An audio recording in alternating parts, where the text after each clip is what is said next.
I'm Cody Pitonyak. And I'm Kenzie DeHerra. And this is Hoofbeat News.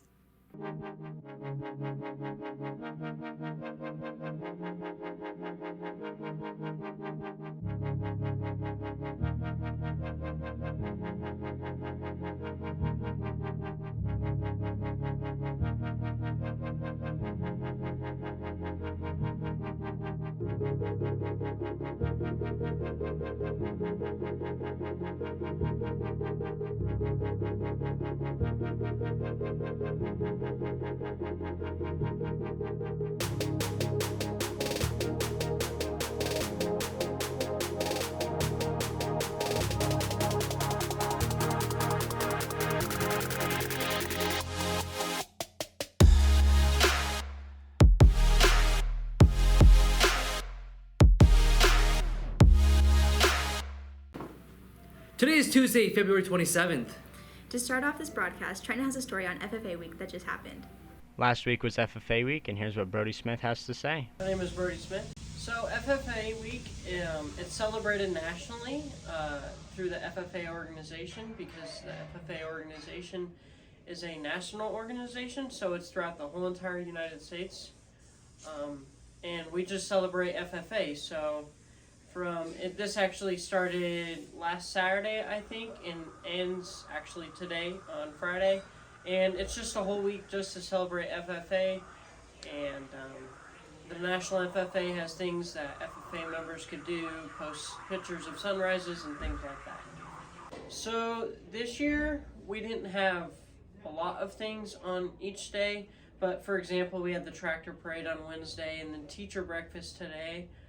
And just things like that. And then we had lunchtime activities this year, and yeah. So the officers start planning everything, and then we take it to the chapter and make sure that's what they want, and then the chapter helps us plan things, and yeah. You know, everybody's just having a good time. You know, we get to drive our tractors to school that day, and that's just kind of nice, you know. A lot of the people who do drive tractors don't get to drive them very often, so that's kind of a chance for them to drive it. And then it's also a nice chance to show people what FFA is, and just a little snippet of it. And now we have the treasurer of FFA to talk about FFA week. Wyatt Patterson. So it's a national thing that happens all across the nation. So every FFA chapter participates. It's just recognizing the club as a whole throughout the nation. So our chapter decided to do by class, separate, and do a bunch of events. So the freshmen did barrel racing, and the sophomores did a duck activity, the juniors played musical chairs, and the seniors are playing kickball. So each one is just getting our school interacting with our chapter. And that's all for FFA week. Thanks, Trent. FCCLA is getting ready to host an Irish Chef Challenge here soon. Be sure to be on the lookout for that. John Mark recently went on a field trip to the DCPA, and Adrian got a chance to go and interview some people that went. Select students went on a trip to the Denver Center for the Performing Arts to watch the Improvised Shakespeare Company, a comedy group which creates an impromptu Shakespearean play based on a title chosen by the audience. I got to talk with different returning and first-time DCPA Trip students about their opinions on the show. Yeah, I haven't really been to much. I've read Romeo and Juliet, Midsummer Night's Dream, Merchant of Venice, stuff like that, but I don't really watch it as much. Yeah, I've never seen one, but I've only read Romeo and Juliet. I've watched Romeo and Juliet, if that counts. I like improv. I think it's funny. I think it's really impressive. I agree. I've seen a lot UNC doing it too. It's really cool. So I like it. After the show, students were taken on a tour of the DCPA, where they were able to enter different buildings occupied by actors and staff, listen in on the tour guide's insight of the main stage, and even walk through behind the stage areas which actors use to navigate the DCPA. After the tour, I asked Nicholas Lemaire and Diego Rangel about their opinions on the trip. The show was awesome. It was really cool to see the improv and that they walked us through their process. It was awesome. I really enjoyed it. I think my favorite memory of the day was when we got to actually go see inside the mule, including like backstage behind of everything, to see the lights, to see all of the rigging, to see all of the controls they had. It was really cool to see that it's more than just what you see as a audience member. Part of the show was probably when they sang. That was kind of unexpected. They just started singing about little movies and Christmas, and it was just funny going on the tour. That was just very memorable for someone who's like done a lot of shows, seen a lot of stuff, how it's happening. It's very interesting to see the big level of it, to like more professional, to see like all the huge resources they have. It was just very cool. Thanks, Adrian. The Marines were here recently to talk to some students during lunch. LULAC just held their annual dance, and Diego got a chance to go talk to them.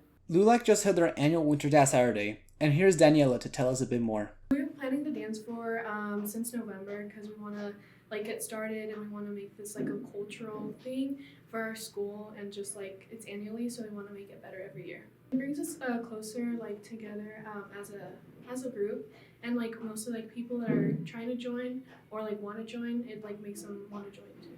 We're gonna put like papel picado on like the top, and like just like Hispanic colors for and like everyone's flags and stuff. So Gabriel and Laisha also give a bit of their time to tell us a bit more about the dance.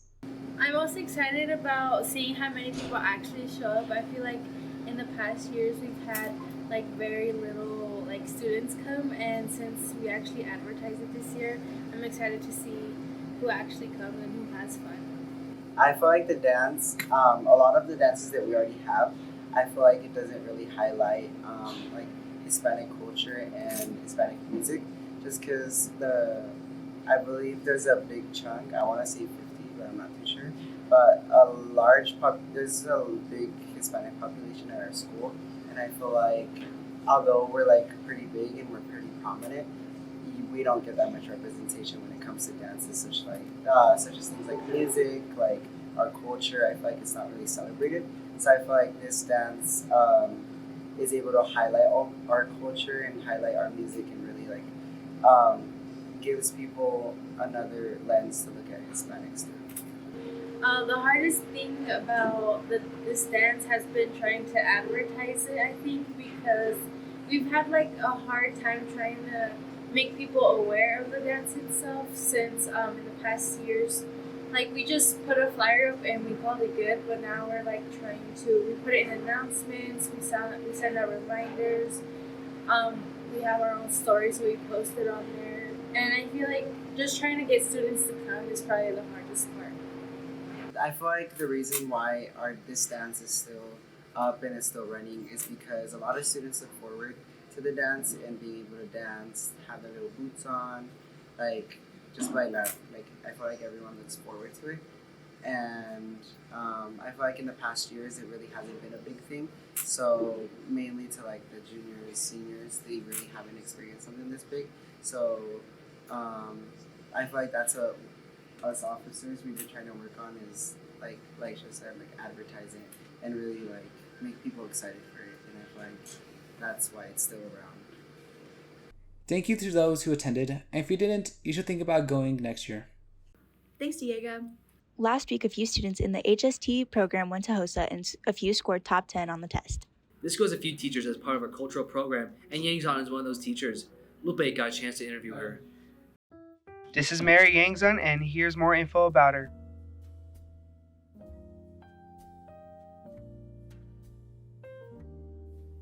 So I'm Mrs. Mary Yangzon, so I teach chemistry, honors and regulars chemistry, and AP environmental science.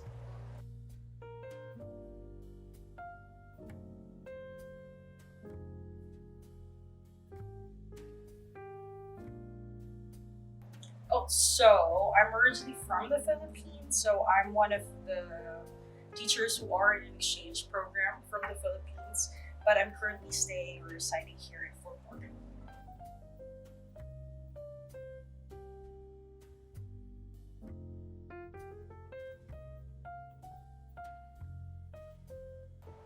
So I had a degree in nursing, but when I finished my degree in the Philippines, it was difficult for me to land a job. Not just me, but basically most of those graduates from the same year. So both of my parents were teachers, and so they influenced me to teach. And then I just looked for opportunities here in the US, and then I found Fort Morgan. It's like, oh, why not apply at Fort Morgan?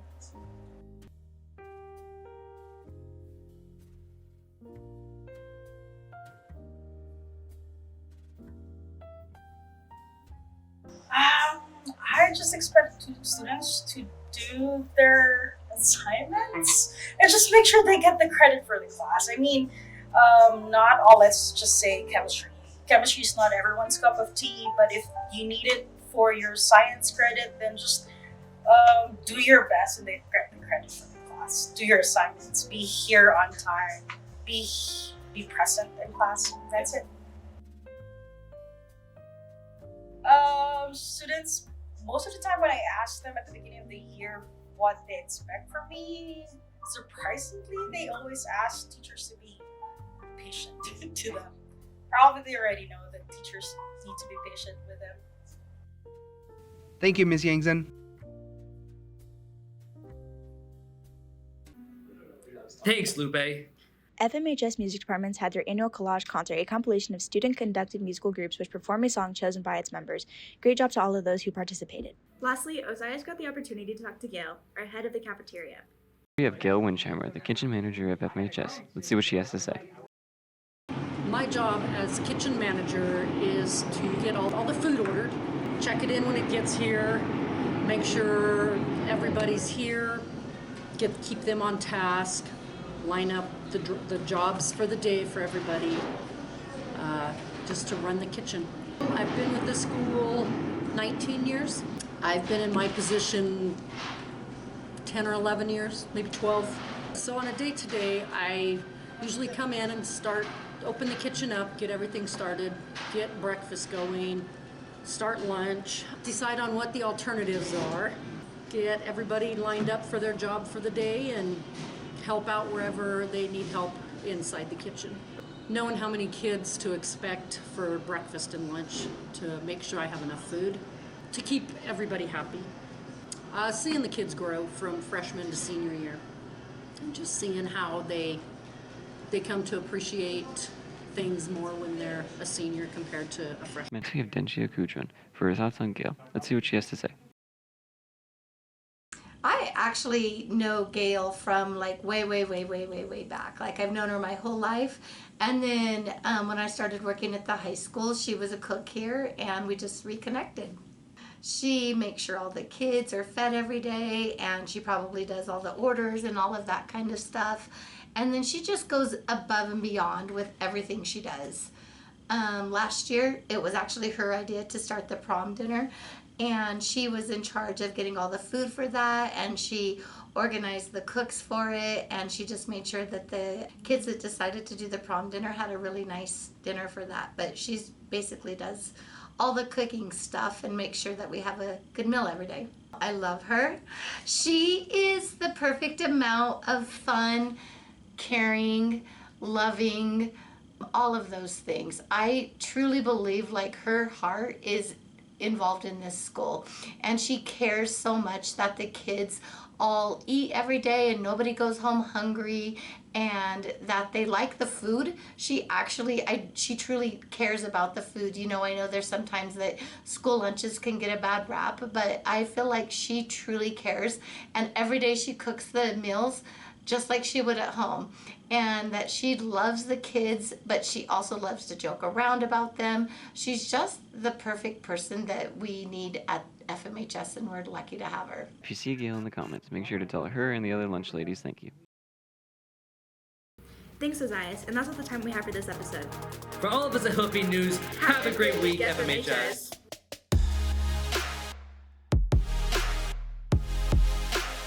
He just growled at me.